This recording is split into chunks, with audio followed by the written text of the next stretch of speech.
के भाई दिनाए धोइले बा दोसर जगह कहीं मुंह में हो जाई तो कैसे मास्क लगा के चले के हमारा अंजलि के भाई रहे 1 महीना घर से निकलन ना तो हम सोचनी कि कितना आदमी अपना रूप के ख्याल रखेला लड़का होके चाहे लड़की होके लेकिन जब जाए के होई तो रूप कितना दिन चल सकता गोलू भैया ये हमने के सोचे नहीं जाए कि रूपवा के दौलत कब तक बिकाई हो अरे रूपवा ढल जाई रूपवा ढल जाई अरे माछी भिन भिनाई रूपवा के दौलत कब तक बिकाई हो रूपवा के दौलत कब तक बिकाई आई हनुमान भाई रूपवा ढल जाई रूपवा ढल जाई माछी भिन भिनाई रूपवा के दौलत कब तक बिकाई हो रूपवा के दौलत कब तक बिकाई मातल जवानी लेके चल जनउतानी कब तक से चली तार ओइसे मन मानी हो कब तक से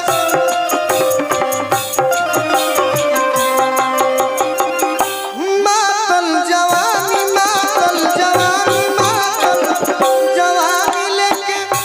चल जनउतानी कब तक से चली तोहार ओइसे मन मानी गाँव घर में एक दिन नकिए कटाई हो गाँव घर में एक दिन नकिए कटाई रूपवा ढल जाई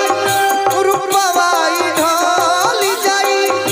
माछी भिन भिनाई रूपवा के दौलत कब तक बिकाई हो रूपवा के दौलत कब तक बिकाई बाबू माई के इज्जत माटी जन मिलाओ महंगाई सौदा पड़ी पैसा जन लुटाओ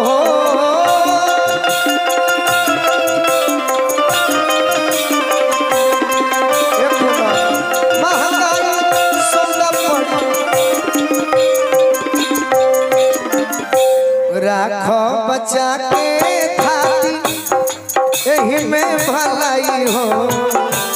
रूपवा के दौलत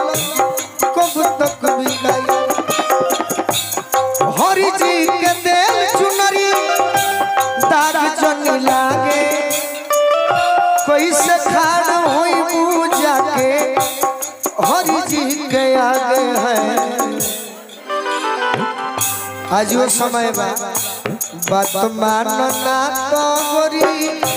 होई जग हसाई हो रूपवा के दौलत कब तक बिकाई हो रूपवा के दौलत कब तक बिकाई रूपवा के दौलत कब तक बिकाई हो